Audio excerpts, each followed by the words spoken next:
Hello students, I am A K. Agarwal from Uttarakhand. Students, आज के physics के वीडियो में हम फर्स्ट चैप्टर स्टार्ट करेंगे, फिजिकल वर्ल्ड। सेकेंड चैप्टर हमारा फाइनल हो चुका है, इसके बाद हम फर्स्ट चैप्टर स्टार्ट कर रहे हैं।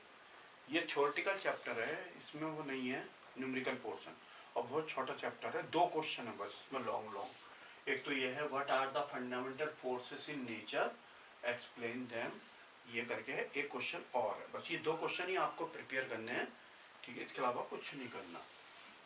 What are fundamental forces in nature, nature में फंडामेंटल फोर्सेस कौन कौन से हैं, क्या हैं, एक्सप्लेन देम, उन्हें एक्सप्लेन करो। देखिए, अब fundamental forces are the basic forces, जो फंडामेंटल फोर्सेस होते हैं, कह रहा है बेसिक फोर्सेस होते हैं, बेसिक फोर्सेस इन नेचर में। They are not derived by other forces, इनको हम दूसरे फोर्सेस से ड्राइव नहीं कर सकते, ठीक है, फंडामेंटल है इसलिए उन्हें ड्राइव नहीं कर सकते। फंडामेंटल फोर्सेस आर 4, ये 4 होते हैं फंडामेंटल फोर्सेस। कौन कौन से? Gravitational forces, weak nuclear forces, electromagnetic forces and strong nuclear forces, ठीक है, 4 हैं, ध्यान रखना इनके नेम वगैरह भी सब।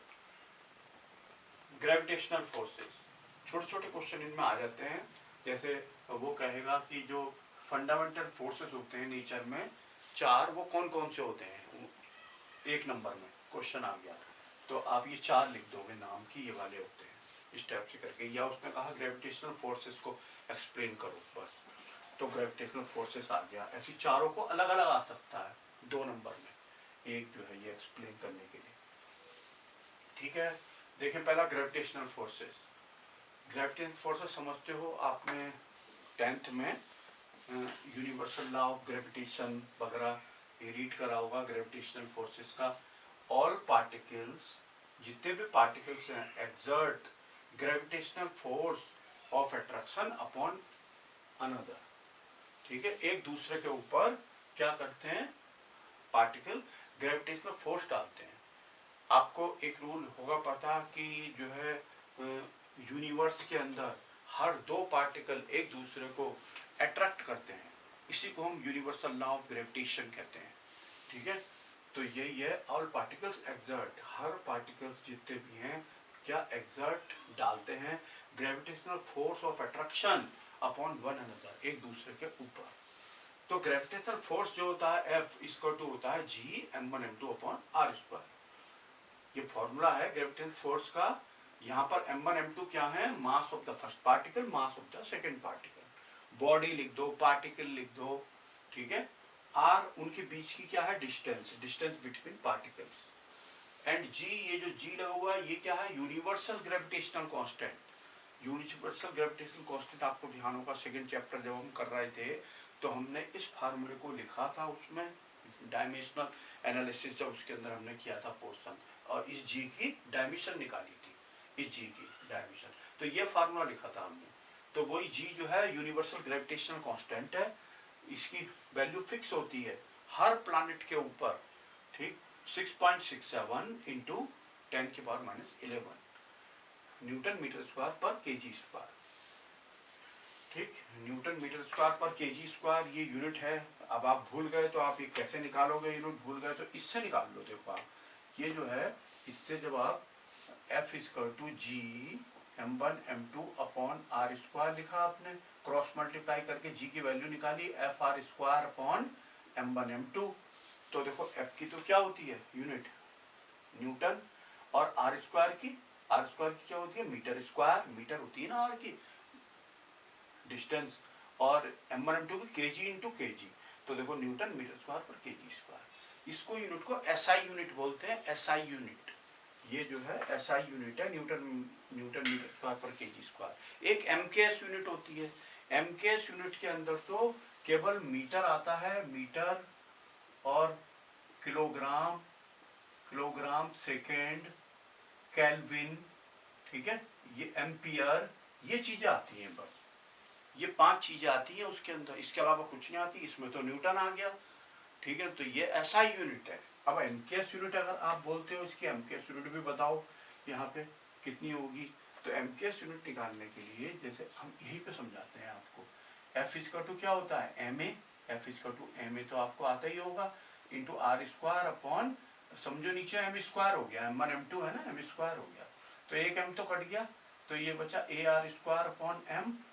ए की बताओ यूनिट, ए की मीटर पर सेकेंड स्क्वायर, एक्सेलरेशन है ना, तो मीटर पर सेकेंड स्क्वायर, मीटर पर सेकेंड स्क्वायर ये होती है पर सेकेंड, आर स्क्वायर की मीटर स्क्वायर, मीटर स्क्वायर, और नीचे की ये जो एम है, एम की वही के जी, ठीक है, एम की जो है ये M1 M2 है ना, ये एम तो एक एम से एम कट गया था, एक एम बचा था के जी हुई, ठीक है, तो आप इसको लगा लो, तो हुआ क्या, ये हो गया मीटर, मीटर क्यूब पर के जी इंटू सेकेंड स्क्वायर, ये एम के एस यूनिट हो गई इसकी, जी की एम के एस यूनिट, ये हो गई एम के एस यूनिट। इस टाइप से मतलब आपने उसको एक्सपेंड कर देना है, एफ है, एफ का फार्मूला लगा दिया एम ए, और ये M1 M2 है, ठीक है, M1 M2 थे मास, तो एक एम कट गया, ठीक है, ये आ गया, इनकी वो रख दिए, तो ये यूनिट जो बन गई देखो, उसमें मीटर है, किलोग्राम है, सेकेंड है, ये सब है, तो इसलिए ये एम के एस यूनिट हो गई, ये एसआई यूनिट है, ठीक है, लिखते समय ये ध्यान रखें आप बात, ठीक है, ये हो गया आपका, ये रूल हो गया सारा, ये ग्रेविटेशनल फोर्सेस हो गए। Some of the important features, इसके कुछ इम्पोर्टेंट फीचर्स हैं, फीचर्स मतलब प्रॉपर्टीज हैं ग्रेविटेशनल फोर्सेस के, उन्हें आपको ध्यान रखना है, सात हैं ये, gravitational forces are, gravitational forces जो होते हैं आर यूनिवर्सल अट्रैक्टिव फोर्सेस, ये यूनिवर्सल अट्रैक्टिव फोर्सेस होते हैं, यूनिवर्सल का मतलब ये है यहाँ पे पूरे हमारे इसमें यूनिवर्स में हर जगह होते हैं, ये नहीं कि यहाँ है मून पे चले गए तो नहीं होगा, मून पे फेल हो जाएगा ये ला ना, यूनिवर्सल है ये, हर प्लेनेट पे लगेगा ये ला, कहीं जाके खड़े हो जाओ आप, चाहे यहाँ हो, अमेरिका में हो, अर्थ पे हो, मून पे हो, हर जगह लगेगा, यूनिवर्सल है, अट्रैक्टिव फोर्सेस हैं ये, हर जगह अट्रैक्टिव रहेंगे। They exist between macroscopic and microscopic objects, ये मैक्रोस्कोपिक ऑब्जेक्ट के बीच में भी होते हैं, मैक्रोस्कोपिक ऑब्जेक्ट ऐसी होती है जो बड़ी होती है साइज में, उन्हें मैक्रोस्कोपिक ऑब्जेक्ट कहते हैं, माइक्रोस्कोपिक जो छोटी छोटी होती है ऑब्जेक्ट, वो छोटी छोटी वाली को माइक्रो, बड़ी वाली को मैक्रो, मैक्रोस्कोपिक में भी लगते हैं, माइक्रोस्कोपिक में भी। These forces are never repulsive, ये कभी भी रिपल्सिव नहीं होते, ये gravitational forces always attractive not repulsive, ठीक। सेकेंड नंबर देखें, these are the weakest forces in nature, ये नेचर में सबसे वीकेस्ट फोर्स हैं, इनसे वीक कोई फोर्स ही नहीं है, ठीक है, सबसे वीक है ये। अच्छा, दे ऑपरेट, ये ऑपरेट करते हैं ओवर वेरी लॉन्ग डिस्टेंसेस, बहुत लॉन्ग डिस्टेंस पर अगर दो ऑब्जेक्ट हैं, जैसे एक अर्थ है हमारी, एक मून है, कितनी दूरी पर है, बहुत दूरी पर, तो मून और अर्थ भी एक दूसरे को अट्रैक्ट करते हैं, ठीक है, इतनी दूरी होने पर वेरी लॉन्ग डिस्टेंसेस पे भी एक्ट करते हैं, ये दूसरी बात है, बहुत कम होता है फोर्स ऑफ अट्रैक्शन, ठीक। एग्जांपल देखें, rotation of earth around the sun, हमारी जो अर्थ है सन के अराउंड रोटेट करती है, वो भी इसी वजह से करती है, is due to the gravitational pull of the sun on the earth, gravitational pull of sun, sun का जो ग्रेविटेशनल पुल होता है अर्थ के ऊपर, ठीक है, सन जो है अर्थ को अपनी ओर खींच रहा है, तो उस वजह से ही वो रोटेट कर रही है, ठीक है, लगातार रोटेट कर रही है, ठीक। ये हो गया, छोटे छोटे क्वेश्चन इस पर बन सकते हैं, इसलिए आपने इसको ध्यान से पढ़ लेना है। ग्रेविटेशनल फोर्सेस ओबे, ओबे करते हैं inverse square law, inverse square law का ओबे करते हैं, देखो आप ध्यान करो, F equal to G M1 M2 upon R square है, इसका मतलब F प्रोपोर्शनल है 1 अपॉन आर स्क्वायर के, 1 अपॉन आर स्क्वायर है, यानी 1 अपॉन बोल रहे हैं हम, 1 अपॉन यानी इनवर्स, और फिर ये स्क्वायर है तो यहाँ स्क्वायर, इनवर्स स्क्वायर लॉ, जहाँ पर ये F proportional 1 upon R square होगा, उसे कहते हैं इनवर्स स्क्वायर लॉ को ओबे करता है, ठीक है। Gravitational forces are central forces, gravitational forces सब सेंट्रल फोर्सेस होते हैं, बोलोगे ये क्या बोला है सेंट्रल फोर्सेस, तो ध्यान रखें आप, सेंट्रल फोर्सेस मींस उसका मतलब बता रहा है, दे एक्ट, वे एक्ट करते हैं along the line joining the centre of the body. जो दो बॉडी हैं जिनके बीच में फोर्स ऑफ अट्रैक्शन लग रहा है, उनका जो सेंटर है, उनको मीट करती हुई जो होती है ना लाइन, जो होती है लाइन, उस लाइन के अलोंग ही, ठीक है, फोर्स ऑफ अट्रैक्शन होता है। तो जब ऐसा कभी भी हो तो उसे कहते हैं central forces.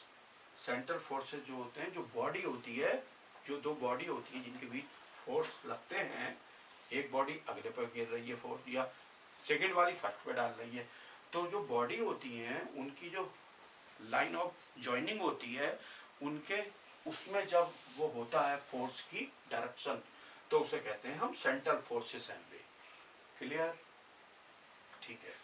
Gravitational forces, gravitational forces are conservative forces. Conservative है, कंजर्वेटिव मतलब कांस्टेंट रहते हैं ये forces. Gravitational forces conservative forces होते हैं। मतलब क्या होता है, इसका दो बॉडी है, जैसे हमारी अर्थ और ये है मून, या अर्थ एंड ये ले लो सन। तो अर्थ और सन के बीच में अगर कुछ फोर्स ऑफ अट्रैक्शन है तो आज भी वही है, 1 साल बाद भी वही रहेगा, 20 साल बाद भी वही रहेगा। ठीक है, ये नहीं कि भाई आज कुछ और है फिर उसका मूड वो करने लगा तो वो कुछ और हो गया, बदल गया, ऐसा नहीं। तो जब फोर्स दो बॉडी के बीच में कांस्टेंट रहते हैं तो उसे कहते हैं कंजर्वेटिव फोर्सेस। ठीक है, कंजर्वेटिव है कैपिटल फोर्सेस। हाँ, ये दूसरी बात है, बॉडी अगर वो होंगी चेंज तो उसके चेंज हो जाएंगे। फील्ड, फील्ड पार्टिकल्स मतलब वही जो दो पार्टिकल के बीच में फोर्स ऑफ अट्रैक्शन हो रहा है, वो जो पार्टिकल हैं, बॉडी हैं, उन्हीं को पार्टिकल कहा है। तो field particles of gravitational forces, जो ग्रेविटेशनल फोर्सेस के जो दो फील्ड पार्टिकल है ना, आर कार्ड, उनको कहते हैं ग्रेविटॉन। ग्रेविटॉन के नाम से जानते हैं। किसी ने पूछ दिया प्रैक्टिकल में वैसे व्हाट आर द ग्रेविटॉन्स, तो gravitons are the particles of the gravitational forces. जो ग्रेविटेशनल फोर्सेस के पार्टिकल होते हैं जिनके बीच में ग्रेविटेशनल फोर्स एक्ट करता है, उनका नाम होता है ग्रेविटॉन। राइट? ठीक है, देखिए न्यूक्लियर, वीक न्यूक्लियर फोर्सेस, वो पहला समझाया था, अब देखिए weak nuclear forces. Weak nuclear forces क्या है? दीज फोर्सेस वर डिस्कवर्ड, ये फोर्सेस डिस्कवर्ड किए गए थे during the study of the process of beta decay, जब बीटा डिके हो रहा था इन radio activity. Radio activity chemistry के अंदर रेडियो एक्टिविटी पढ़ी होगी आपने, नहीं तो आ रही होगी अब। तो जब ना प्रोसेस ऑफ रेडियो एक्टिविटी होता है, रेडियो एक्टिविटी, उसमें एक प्रोसेस होता है बीटा डिके। बीटा का डिके मतलब खत्म होना इस पार्टिकल का। तो जब वो प्रोसेस होता है तो उस समय ये फोर्स डिस्कवर्ड होते हैं, वीक न्यूक्लियर फोर्सेस। ठीक है, कैसे? इन बीटा डिके के अंदर electrons are emitted, electrons emit होते हैं from radioactive nucleus, radioactive nucleus से, रेडियोएक्टिव न्यूक्लियस से जो है कौन, मतलब रेडियोएक्टिव न्यूक्लियस से जो है इलेक्ट्रॉन इमिट होते हैं, निकलते हैं विद इलेक्ट्रॉन, और उन इलेक्ट्रॉनों के साथ जो इलेक्ट्रॉन इमिट होते हैं, उन इलेक्ट्रॉनों के साथ क्या होता है, an uncharged particle also emits, एक अनचार्ज पार्टिकल भी निकलता है उनके साथ। मतलब बीटा पार्टिकल खत्म हो जाता है और उससे जो है एक तो इलेक्ट्रॉन बनता है, और इलेक्ट्रॉन के संग एक और पार्टिकल निकलता है जिसका नाम होता है एंटी न्यूट्रिनो। न्यू बना के, न्यू ऐसा करके न्यू, ये और इसके ऊपर बार लगा देंगे ऐसे, एंटी न्यूट्रिनो नाम है उसका, एंटी न्यूट्रिनो। ये पार्टिकल इलेक्ट्रॉन के साथ निकलता है, electron plus anti neutrino. Hence it is the concluded that, ये कंक्लूड होता है क्या कि an electron and anti neutrino, ये दो पार्टिकल निकलते हैं, कौन कौन, electron and anti neutrino, interact with each other, एक दूसरे के संग इंटरेक्ट करते हैं। ठीक है, interact with each other through weak forces. Weak forces, वो जो वीक फोर्सेस है, वीक न्यूक्लियर फोर्सेस है वो। मतलब कहने का ये है, रेडियो एक्टिविटी में बीटा पार्टिकल का जो होता है डिके होता है, डिके होने पर एक इलेक्ट्रॉन निकलता है, इमिट होता है इलेक्ट्रॉन, और एक उसके इलेक्ट्रॉन के साथ एंटी न्यूट्रिनो निकलता है। तो इलेक्ट्रॉन और एंटी न्यूट्रिनो के बीच में जो फोर्स होता है वो होता है वीक न्यूक्लियर फोर्स। राइट? फिर एक कह रहा है weak forces are 10 to the power 25 times stronger than gravitational force, हमने आपको ग्रेविटेशनल फोर्स में बताया था कि वर्ल्ड के सबसे वीक फोर्सेस होते हैं ग्रेविटेशनल फोर्स, उससे भी कितना गुना, 10 की पावर 25 गुना स्ट्रॉन्गर होता है। नाम तो है weak force, but gravitational force से 10 की पावर 25 गुना स्ट्रॉन्ग होता है, ये इसकी प्रॉपर्टी है। ठीक है, उसके बाद देखो आप electromagnetic forces, third number electromagnetic forces, force exerted by one particle, force exerted, force जो डाला जाता है bye one particle on another, एक पार्टिकल दूसरे पार्टिकल पर डालता है जो force, because of electric charges on the particles, किसकी वजह से, जो पार्टिकल्स के पास इलेक्ट्रिक चार्जेस होते हैं, जैसे दो पार्टिकल हैं, एक पे Q1 है चार्ज, एक पे Q2 चार्ज है, तो उनके बीच में या तो फोर्स ऑफ अट्रैक्शन लगेगा या फोर्स ऑफ रिपल्शन लगेगा, तो वही जो होता है उसी फोर्स की बात चल रही है, इलेक्ट्रोमैग्नेटिक फोर्स, उसी को कहते हैं जो चार्ज पार्टिकल के बीच में होता है। तो force exerted by one particle on another because of electric charges, electric charges की वजह से on the particle are called electromagnetic force, उन्हीं को इलेक्ट्रोमैग्नेटिक फोर्स कहते हैं, दो चार्ज पार्टिकल के बीच में जो होता है। These forces can either be attractive, या तो अट्रैक्टिव हो सकते हैं। अट्रैक्टिव कब होते हैं बताओ, जब अपोजिट चार्ज होता है, एक पे प्लस चार्ज होगा और एक पे कैसा होगा माइनस, तो अट्रैक्टिव फोर्स होगा, और जब प्लस प्लस होंगे दोनों पे तो रिपल्सिव, और जब माइनस माइनस होंगे तो भी रिपल्सिव। तो आइदर भी अट्रैक्टिव, या तो अट्रैक्टिव हो सकता है और रिपल्सिव, या रिपल्सिव हो सकता है, मतलब रिपल्सन वाला। ठीक, एक दूसरे से दूर फेंकते हैं तो रिपल्सन हुआ, और एक दूसरे को अपनी ओर खींचते हैं तो अट्रैक्शन हुआ। When two particles carry, जब दो पार्टिकल कैरी करते हैं अनलाइक चार्जेस, अनलाइक चार्जेस का मतलब एक पे प्लस और एक पे माइनस, तो इलेक्ट्रोमैग्नेटिक फोर्सेस इज अट्रैक्टिव, तो उस समय अट्रैक्टिव हो जाता है electromagnetic force. And when they carry like charges, plus plus या माइनस माइनस हो, तो the electromagnetic force is repulsive, तो उस समय रिपल्सिव होता है। ठीक है, द मैग्नीट्यूड ऑफ, मैग्नीट्यूड जो होता है, ठीक है, of electromagnetic force F, F का magnitude between two point charges, दो पॉइंट चार्जेस है Q1 Q2, उसके बीच में सेपरेटेड बाय डिस्टेंस r, जिनके बीच की डिस्टेंस r है, इन एयर या वैक्यूम, एयर या वैक्यूम में हो, ठीक है, is given by the Coulomb's law, ये कूलम्ब्स लॉ होता है, इससे हम देते हैं। ये वैक्यूम के लिए तो K1 हो जाता है यहाँ पे कांस्टेंट, लेकिन यहाँ हमने लगा दिया is given by the Coulomb's law this.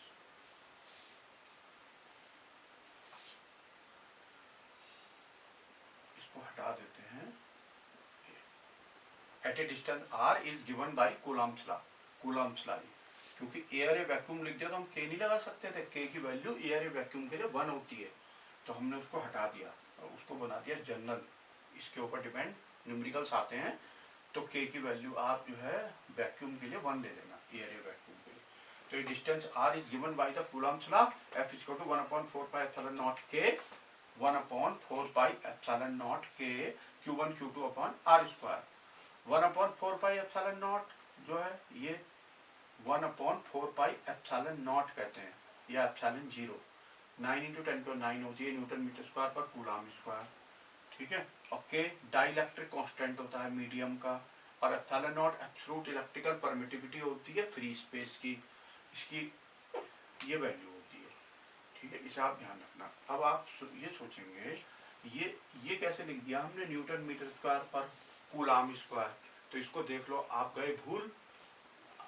भूल गए तो आप इसको अपने आप कैसे निकालेंगे, तो इस फार्मूले से निकल रहा है। देखो ये हम आपसे अगर कहें 1/4 पाई एप्सिलॉन नॉट की वैल्यू बताओ, यहाँ से तो कितनी होगी 1/4, तो ये हो जाएगी 1/4 पाई एप्सिलॉन नॉट, इसका 2 हो जाएगा FR square upon Q1 Q2। ठीक है, K को हमने छोड़ दिया, K कुछ नहीं, K को छोड़ दिया, ये आ गया। तो देखो न्यूटन, F की newton metre square upon coulomb square, ये देखो न्यूटन मीटर स्क्वायर पर कूलम्ब। इससे आप ध्यान कर सकते हैं, यानी कि आप इसको वो कर रहे हो, कट रहे हो, आप इसे भूल गए फिर, तो आप इससे निकाल के लिख देना, रट्टा ना लगाए। ठीक, ये हो गया। इसी प्रकार से ना इसकी भी निकल जाती है, एप्सिलॉन नॉट निकाल लो आप, इससे क्रॉस मल्टीप्लाई करके एप्सिलॉन नॉट निकाल लो। 4 पाई की तो कुछ नहीं होगी यूनिट, और के की भी कुछ नहीं होगी, ठीक है। तो आप एप्सिलॉन नॉट निकाल लो क्रॉस मल्टीप्लाई करके, इतनी आ जाएगी कूलम्ब स्क्वायर पर newton metre square. Some practical example of the electromagnetic forces, कुछ प्रैक्टिकल एग्जांपल है इलेक्ट्रोमैग्नेटिक फोर्सेस के। First, forces between two surfaces in contact. क्या? Forces between two surfaces in contact, दो सरफेस जब कांटेक्ट में हैं तो उनके बीच में जो फोर्स लगता है। When we put two bodies in contact, हमने दो बॉडी को एक दूसरे के कांटेक्ट में रख दिया। Atoms of the two surfaces, जो सरफेसेस के एटम होंगे कम क्लोज, एक दूसरे के निकट आ जाएंगे, टू ईच अदर, एक दूसरे के, एंड एक्सर्ट स्ट्रॉन्ग फोर्सेस, और क्या करेंगे? फोर्सेस डालेंगे, ठीक है। ऐसे करके forces between to surface in contact होता है। सेकंड नंबर देखें, ठीक है। सेकंड नंबर देखिए, सेकंड नंबर पे पहला बता दिया था, second force of friction. Force of friction, friction जानते हैं, दो सरफेस होते हैं जब वो आपस में एक दूसरे का अपोज करते हैं मोशन का, तो उसे हम बोलते हैं फ्रिक्शन, वहां पर फ्रिक्शन प्रोड्यूस होता है।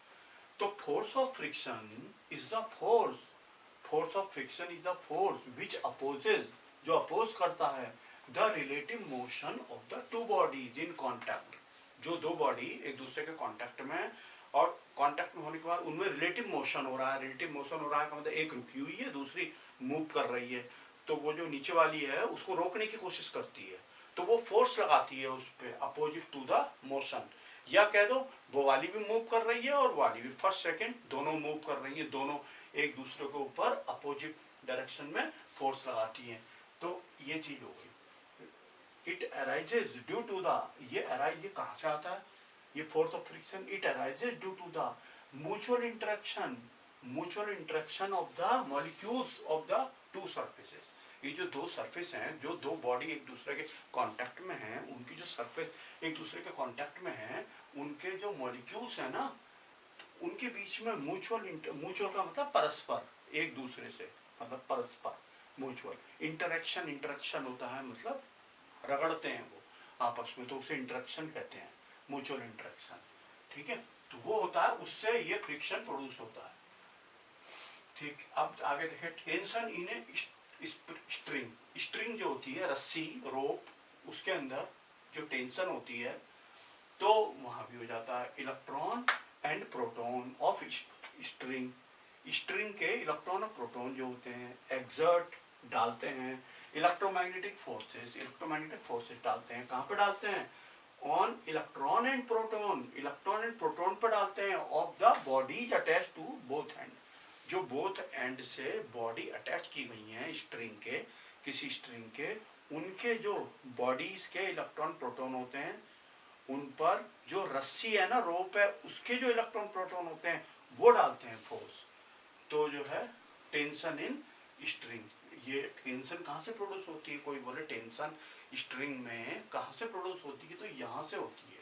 इलेक्ट्रॉन एंड प्रोटॉन जो होते हैं स्ट्रिंग के, वो फोर्स डालते हैं किसके ऊपर? जो मास अटैच है ना उससे स्ट्रिंग से, उसके इलेक्ट्रॉन एंड प्रोटॉन के ऊपर। Forces due to the spring. अब स्प्रिंग जो होती है, स्प्रिंग, उसके अंदर जो फोर्सेस होता है, स्प्रिंग को खींचा छोड़ दिया तो उसमें अपने आप अट्रैक्ट करता है, वो उसके रिंग अपने आप पास पास आ जाते हैं। तो वो फोर्सेस कहाँ से आते हैं? ड्यू टू द स्प्रिंग, ठीक। फोर्स एक्सर्टेड बाय स्प्रिंग, जो स्प्रिंग के द्वारा फोर्स एक्सर्टेड होता है, ये हुक्स लॉ है, तो F proportional to L, F proportional to L क्या होता है? L मतलब जो होता है, जो स्प्रिंग के घेरे हैं जो एक दूसरे से दूर दूर होते हैं, मतलब स्प्रिंग में जो डिस्प्लेसमेंट आता है खींचने पे, जैसे स्प्रिंग है, आपने उसे खींचा, तो जब आप उसे खींचेंगे तो जितना वो खींचा ना, वो चीज L है, ठीक है।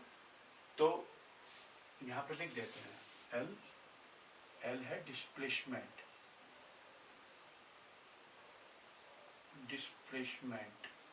ठीक है। तो स्प्रिंग कांस्टेंट है के, this is called Hooke's law, इसे हुक्स लॉ बोलते हैं। तो कहता है इफ स्प्रिंग इज एक्सटेंडेड, अगर स्प्रिंग को खींचा गया है, then force will be directed toward centre, तो फोर्स कहाँ की ओर होगा? सेंटर की ओर लगेगा। जैसे ये स्प्रिंग है इतना बड़ा, उसका बीच में हुआ सेंटर, तो आपने ऐसे करके खींचा तो ये घेरा भी इधर को आएगा, ये वाला भी इधर को आएगा, मतलब सेंटर की ओर को फोर्स लगेगा, उस समय फोर्स सेंटर की ओर को होगा, ठीक है, toward centre. If spring is compressed, अगर स्प्रिंग को आपने कंप्रेस कर दिया, ऐसे दबा दिया, तो then force will be directed away from centre, तो सेंटर से दूर की ओर को फेंकेगा वो, ठीक है, away from centre. This force is due to the, ये किसकी वजह से होता है फोर्स, कहां से आता है, electromagnetic forces between the atoms of the material of the spring. Spring जो है जिस मटेरियल का, स्टील का बना है, किस चीज का बना हुआ है, जैसे स्टील का ही है, तो स्टील के जो एटम्स होते हैं, ठीक है, उसके बीच में, एटम्स के बीच में जो इलेक्ट्रोमैग्नेटिक फोर्स होते हैं, ये उससे आता है, ठीक। तो हम ये इलेक्ट्रोमैग्नेटिक फोर्सेस की स्टडी पढ़ रहे थे ना, तो ये इलेक्ट्रोमैग्नेटिक फोर्सेस आ रहा था कि ऐसे ऐसे करके इलेक्ट्रोमैग्नेटिक फोर्स होते हैं। Properties of the electromagnetic forces देखें, प्रॉपर्टीज क्या है। These forces may be attractive, ये फोर्सेस अट्रैक्टिव भी हो सकते हैं और रिपल्सिव, दोनों हो सकते हैं। These forces are attractive, repulsive कब कब होते हैं, हमने आपको बता ही दिया, चार्ज जब होता है लाइक और या अनलाइक, ठीक है, बता दिया। दीज फोर्सेस आर ऑपरेटेड, ये फोर्स ऑपरेट होते हैं कूलम्स लॉ, कूलम्स लॉ के द्वारा, ठीक है, कूलम्स लॉ हमने बताया था आपको, Coulomb's law F equal to जो होता है K Q1 Q2 upon R square, K की वैल्यू 1/4 पाई एप्सिलॉन नॉट, वो कूलम्स लॉ ही था। विच इज सिमिलर, ये जो कूलम्स लॉ था जो बताया गया आपको, विच इज सिमिलर, वो सिमिलर होता है Newton's law of gravitation, Newton's law of gravitation बताया था ना, F equal to G(m1m2) upon R square, उसी के एक जैसा है, सिमिलर है, ठीक है, एक जैसा लग रहा है शक्ल से, उसमें m1m2 है, एक में K1 K2 है, ठीक। दे ओवे इनवर्स स्क्वायर लॉ, ये जो ये भी आपको पता ही है, हमने क्या फार्मूला लिखा था, F इक्वल टू कितना लिखा था, 1/4 pi epsilon naught K Q1 Q2 upon R square, ये inverse law square, 1/R square है नहीं, तो इनवर्स स्क्वायर लॉ को फॉलो करता है, ठीक है। इलेक्ट्रोमैग्नेटिक फोर्सेस आर, ये जो इलेक्ट्रोमैग्नेटिक फोर्सेस है 10 to the power 36 times stronger होते हैं ग्रेविटेशनल फोर्स से। ग्रेविटेशनल फोर्स तो बेचारा बहुत वीक होता है, उससे 10 टू 36 टाइम्स स्ट्रॉन्गर है। एंड वो जो अगला वाला पढ़ाया था 10 to the power 11 times stronger है वीक फोर्सेस से, वीक फोर्सेस से भी स्ट्रॉन्ग है, ठीक। दे आर सेंट्रल फोर्सेस, वो सेंट्रल फोर्सेस होते हैं, ये बताया क्या था आपने, हमने आपको सेंट्रल फोर्सेस क्या है, मतलब जो बॉडी होती है Q1 Q2 चार्ज होते हैं, उनके सेंटर के को मिलाती है जो लाइन, उसके अलोंग फोर्स लगता है, ये F की डायरेक्शन उसी के अलोंग होती है, तो उसे सेंट्रल फोर्सेस कहते हैं। दे आर कंजर्वेटिव, वे कंजर्वेटिव भी होते हैं, दो अगर Q1 Q2 बॉडी हैं तो उसके बीच में चार्ज कंजर्व रहेगा, कंजर्वेटिव रहेगा, ठीक है। Field particles of electrostatic forces, जो इलेक्ट्रोस्टैटिक फोर्सेस के फील्ड पार्टिकल हैं, ठीक है, जो होते हैं दो field particle, are called photon, उनका नाम फोटोन के नाम से जानते हैं उन्हें हम, photon. Which carries no charge, इनके पास कोई चार्ज नहीं होता, कोई चार्ज नहीं होता, एंड जीरो रेस्ट मास, और रेस्ट मास जीरो होता है उनका, अगर वे रेस्ट में हैं, ठीक है, रुके हुए हैं, तो उनका मास जीरो होगा, ठीक है। अब आ गया स्ट्रॉन्ग न्यूक्लियर फोर्सेस, लास्ट वाला strong nuclear forces, fourth number, the force that binds the two nucleons. आपको पता है कि जैसे Na है, Na सोडियम, ठीक है, तो उसकी एक न्यूक्लियस होती है और कुछ इलेक्ट्रॉन ऐसे करके ऑर्बिट में रिवॉल्व करते हैं, तो ये जो बीच वाली होती है न्यूक्लियस, इसमें आपको पता होगा 11 प्रोटॉन रहते हैं और कुछ 11 Na23 लिखते हैं हम, तो 23 में से गया 11, तो कितना बचा आपके 12, तो 12 ही इसमें न्यूट्रॉन हुए, ठीक है, 12 न्यूट्रॉन हुए। तो ये जो प्रोटॉन और न्यूट्रॉन हैं, इन्हें न्यूक्लियॉन कहते हैं।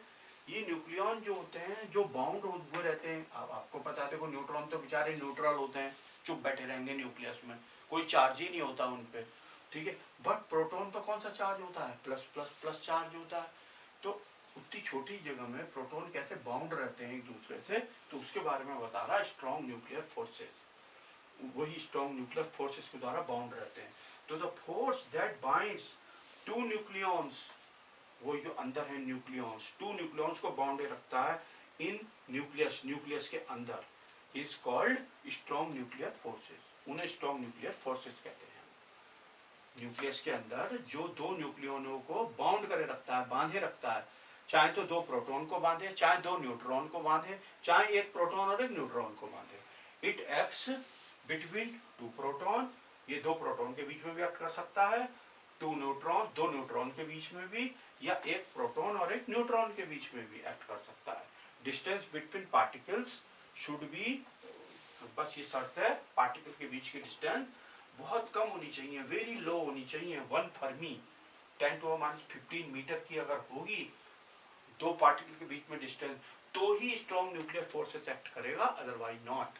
तो इसलिए न्यूक्लियस के अंदर ही होती है इतनी कम डिस्टेंस, तो इसलिए वहां पर ये एक्ट करते हैं। ठीक है, अब देखिए आगे इसकी प्रॉपर्टी। देखिए प्रॉपर्टी, साइलेंट फीचर्स मतलब property.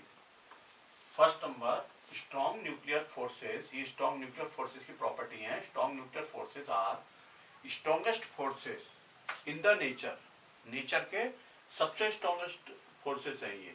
They are 10⁻38 times stronger than gravitational forces. Gravitational forces जो बताए उससे 10⁻38 टाइम्स स्ट्रॉन्गर है, और 10⁻2 टाइम्स स्ट्रॉन्गर देन इलेक्ट्रोस्टैटिक मतलब इलेक्ट्रोमैग्नेटिक फोर्सेस, और 10⁻13 times stronger than weak nuclear forces. सबसे स्ट्रॉन्ग है यही वाले। They operate with in the nucleus only, nucleus के अंदर ही काम करते हैं, क्योंकि कम डिस्टेंस पे काम करते हैं तो न्यूक्लियस के अंदर काम करेंगे। Nuclear forces do not depend upon the charge on the nucleons. Nucleons जो होते हैं प्रोटॉन एंड न्यूट्रॉन, उन पर जो चार्ज होते हैं उस पर डिपेंड नहीं करते। ये प्रोटॉन पे चार्ज होता है ना प्लस में, उस पर डिपेंड नहीं करते। स्ट्रॉन्ग न्यूक्लियर फोर्सेस, ये जो स्ट्रॉन्ग न्यूक्लियर फोर्सेस हैं, do not obey inverse square law. ये इनवर्स स्क्वायर लॉ का भी ओबे नहीं करते। इनवर्स स्क्वायर लॉ 1/r² वाला कुछ नहीं होता। They are basically attractive forces, ये अट्रैक्टिव फोर्सेस होते हैं।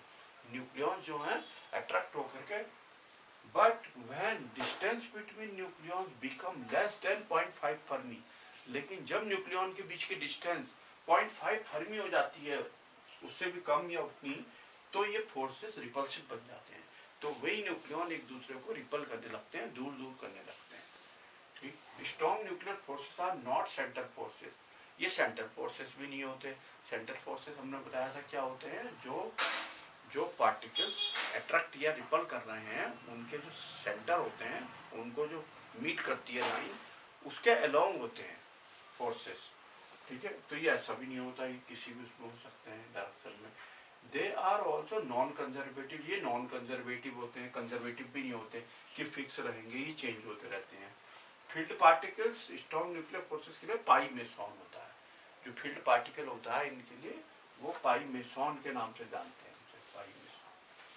ठीक है, बस ये कंप्लीट हो गया है ये आपका क्वेश्चन, इसको आपने अच्छी तरह से ध्यान करना है।